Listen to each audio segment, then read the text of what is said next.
হুজুরে পাক সাল্লাল্লাহু আলাইহি ওয়াসাল্লাম ইরশাদ করিয়াছেন, নামাজ সারিয়া দেওয়া মানুষকে কুপুরের মধ্যে কুপুরের সহিত মিলাইয়া দেয়।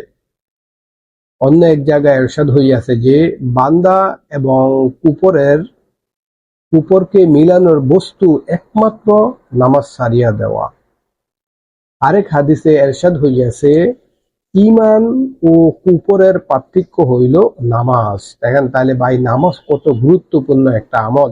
আর হাশরের ময়দানে আল্লাহ তাআলা কিন্তু সর্বপ্রথম নামাজেরই হিসাব নেবে। আর আল্লাহ তাআলার খাজানা থেকে নেওয়ার মাধ্যম একমাত্র উপায় হইল এই নামাজ। নামাজ উত্তম রূপে পড়া, যেভাবে হুজুরে পাক সাল্লাল্লাহু আলাইহি ওয়াসাল্লাম নামাজ পড়ার তাগিদ দিয়েছেন, নামাজ পড়তে বলেছেন, এবং সাহাবায়ে কেরাম রাদিয়াল্লাহু তাআলা আনহু আজমাইনদেরকে যেভাবে নামাজ পড়ার শিক্ষা দিয়েছেন। এই জন্য ভাই, ভিডিওটা যদি ভালো লাগে অবশ্যই আপনারা ভিডিওগুলা বেশি বেশি করে শেয়ার করে দিবেন, অন্যকে আমল করার সুযোগ করে দিবেন, এবং ভিডিওর কমেন্টে আমিন লিখে যাবেন। জানি না আল্লাহ তাআলা কার আমিন কখন কবুল করে নেয়। আমরা হাদিসটা আবার পড়তেছি, একটু মনোযোগ সহকারে শুনবেন অল্প কিছুক্ষণ। এই জন্য আমরা ভিডিওগুলা বেশি বড় করব না, অল্প 1-1.5 মিনিটের মধ্যে কমপ্লিট হয়ে যাবে ইনশাআল্লাহ।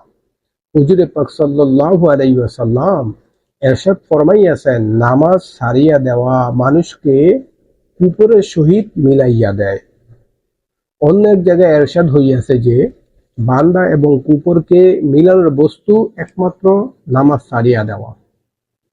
আরেক হাদিসে ইরশাদ হইয়াছে, ঈমান ও কুফরের মধ্যে পার্থক্য হইল নামাজ। তাহলে বন্ধুরা, আজকে ভিডিওটি এখানে শেষ করলাম। আল্লাহ হাফেজ। আসসালামু আলাইকুম ওয়া রাহমাতুল্লাহ।